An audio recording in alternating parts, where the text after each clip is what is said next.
In the quiet city of Wari, nestled among the busy streets, lived a couple named Akpos and Ejiro. Their marriage seemed normal to outsiders.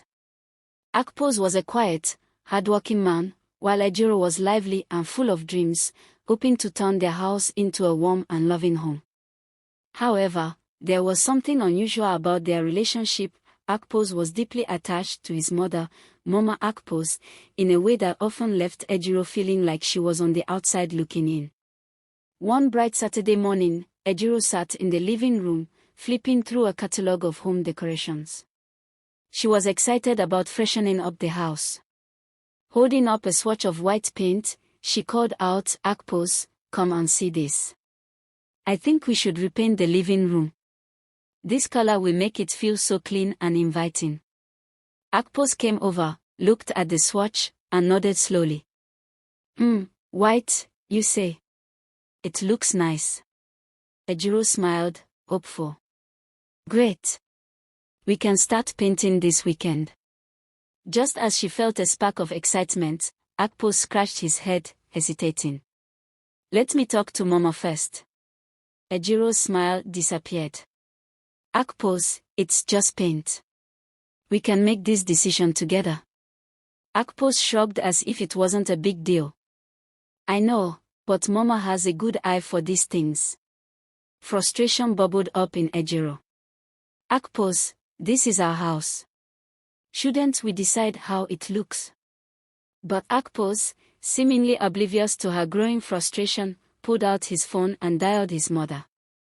"Mama, what do you think about white for the living room?" Ejiro sank back into the couch, feeling disbelief and resignation wash over her. She couldn't believe that even a small decision like paint color had to involve Mama Akpos. This was not an isolated incident. Over the weeks, Ejiro found herself repeatedly sidelined as Akpos continued to consult his mother about everything. Then, one evening, Mama Akpos made an unannounced visit. Ejiro greeted her with a forced smile, trying to hide her irritation. "Mama, good evening." "Akpos is in the study," Ejiro said politely. Mama Akpos sat down, her face serious. "Ejiro, it's been 3 years, and there's still no child. This is not good." Ejiro's heart sank. "Mama, we are trying. It's just taking some time." Mama Akpos shook her head, looking unimpressed. "Trying is not enough. Akpos needs children to carry on the family name. I found a good woman for him. She will come next week." Ejiro's eyes widened in shock. "What?" Mama Akpos smiled, as though she hadn't just delivered a devastating blow. "She's a nice girl from the village. Just give her a week." The following week, true to her word, a young woman named Ogonekoro arrived. She walked into the house with a large suitcase and an even larger attitude, acting like she already owned the place. "Ejiro," she said in a tone that was far from respectful, "where should I put my things? This room is too small." Ejiro clenched her fist, struggling to stay calm. "That's the guest room. You'll manage." Ogonekoro sniffed disdainfully. "I expected better accommodations." As the days went on, tensions grew. Ejiro's patience was wearing thin. One afternoon, she found Ogonekoro moving the furniture around in the living room. "What do you think you're doing?" Ejiro asked, her voice shaking with anger. Ogonekoro looked up casually.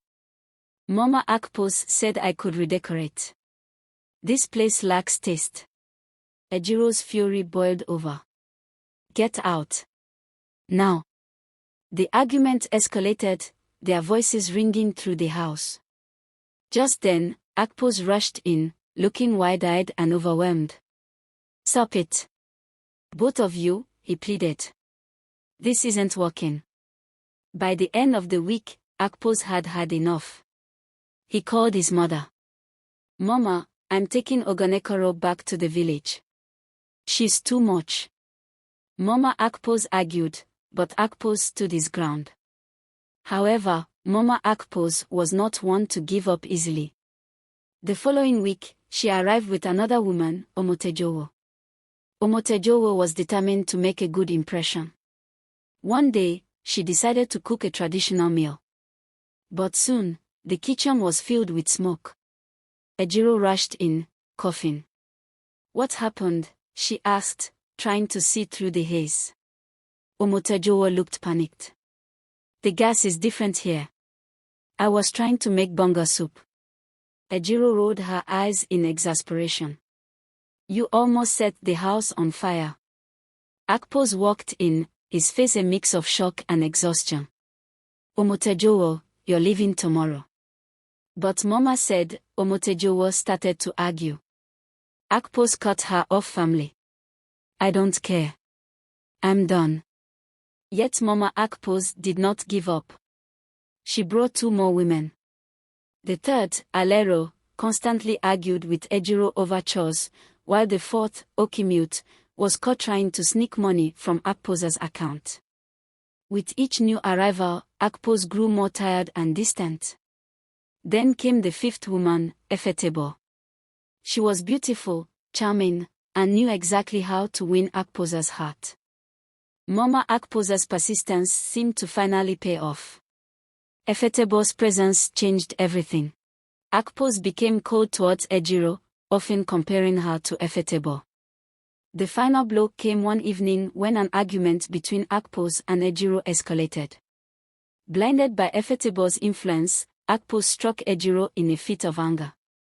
Shattered and heartbroken, Ejiro packed her belongings and left the house.